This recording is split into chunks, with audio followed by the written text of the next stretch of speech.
क्या आपकी भी किस्मत सोई हुई है? क्या लगातार मेहनत करने के बाद से भी आपको सफलता नहीं मिल पा रही है? नमस्कार, मैं नीरज द्विवेदी स्वागत करता हूं आप सभी का हमारे यूट्यूब चैनल में वैदिक पूजा पद्धति में।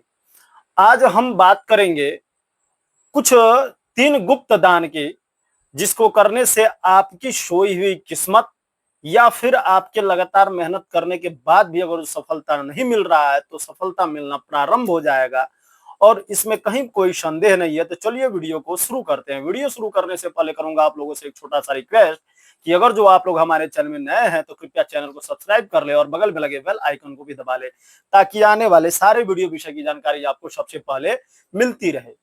दोस्तों, जो सबसे पहला दान है, गुप्त दान की जो बात करें तो उसमें सबसे पहला दान है माचिस का दान।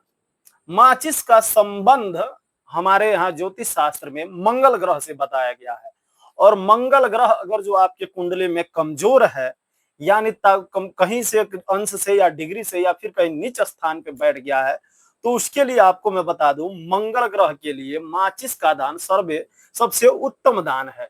यानी कि मंगल भी अग्नि तत्व का ग्रह है और माचिस भी अग्नि तत्व का ग्रह और माचिस भी अग्नि तत्व ही माना जाता है। तो यहाँ बताते हैं कि अगर जो मंगल के लिए, मंगल से ये भी मान्यता है कि साहस का प्रतीक है। मंगल अगर जो आपका नीच का है, मंगल खराब है तो एक्सीडेंट इत्यादि भी हो सकता है। तो अगर जो आपके अंदर साहस ही न रहे तो आप कोई भी काम करने के लिए उत्साहित नहीं होंगे और आपका कार्य नहीं हो पाएगा। तो उसके लिए आपको माचिस का दान करना है। माचिस का दान आप गुप्त रीति से किसी भी मंदिर या देवालय में जाकर आप चुपचाप वहां माचिस की कुछ पेटियां दान कर दे। और दान का बड़ा ही महत्व है, उसमें भी गुप्त दान का। दान इस तरह से देना चाहिए कि एक हाथ से दे तो दूसरे हाथ को पता भी न लगे।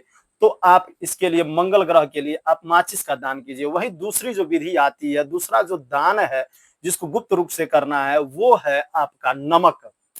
नमक का संबंध दोस्तों शनि से माना गया है। शनि से संबंधित कोई दोष हो, अगर जो शनि की 7.5 चल रही हो या शनि का ढैया चल रहा हो, तो उसके लिए आप नमक का दान कीजिए। नमक का दान करते समय बस एक बात का ध्यान रखना है आपको कि आप शाम के समय, मान्यता ज्योतिष के अनुसार एक मान्यता है, या फिर गांव देहात में आप जाएंगे तो एक मान्यता है कि शाम को नमक किसी को नहीं देना चाहिए। तो आप इस चीज का विशेष ध्यान रखें कि नमक का दान देते समय शाम ना हो, दिन में ही आप कहीं नमक का दान मंदिर इत्यादि में आप देते हैं तो उसका भी बहुत ही बड़ा लाभ आपको अपने जीवन में देखने को मिलेगा। शनि से संबंधित कोई संबंध हो, कोई भी अगर जो कष्ट हो रहा हो, तो आपका ये दान बहुत ही कारगर सिद्ध होगा।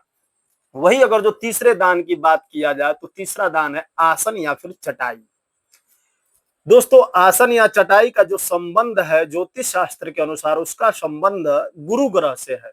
और गुरु जो ग्रह है वो ज्ञान, शक्ति, ज्ञान, बुद्धि, विवेक और पुत्र इत्यादि के लिए माना जाता है। गुरु अगर जो आपका सही है तो आपका बुद्धि विवेक भी सही रहेगा, आपको ज्ञान की शक्ति प्राप्त होगी और जब ज्ञान की शक्ति प्राप्त होगी तो आप अर्थव्यवस्था इत्यादि किसी भी व्यवस्था में अपना कार्य सुचारू रूप से कर सकते हैं।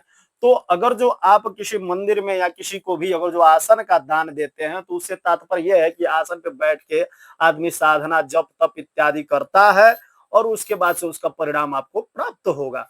तो आप इस तरह से इन 3 चीजों का दान कीजिए और आप अपने जीवन में खुशहाली देखेंगे। विशेष ध्यान रखने वाली बात यह है कि आज हमने दान दिया और कल ही से इसका परिणाम अगर जो हम सोचने लगे कि हमको परिणाम नहीं मिल रहा है, हमने ये दान किया, वो दान किया, लेकिन कोई परिणाम नहीं मिला, तो ऐसा नहीं हो सकता है। समय लगता है और श्रद्धा और विश्वास रखिए। अगर जो आप अपने अंदर श्रद्धा और विश्वास रखते हैं और उसके साथ दान करते हैं तो आपको आशानुकूल फल की प्राप्ति होगी। तो यही थी आज की ये छोटी सी जानकारी। ये जानकारी आप लोग कैसी लगी आप हमें कमेंट करके जरूर बताइएगा। अगर जो वीडियो विषय अच्छा लगे तो ज्यादा से ज्यादा शेयर कीजिएगा। मिलते हैं किसी नए जानकारी के साथ, तब तक के लिए हर हर महादेव।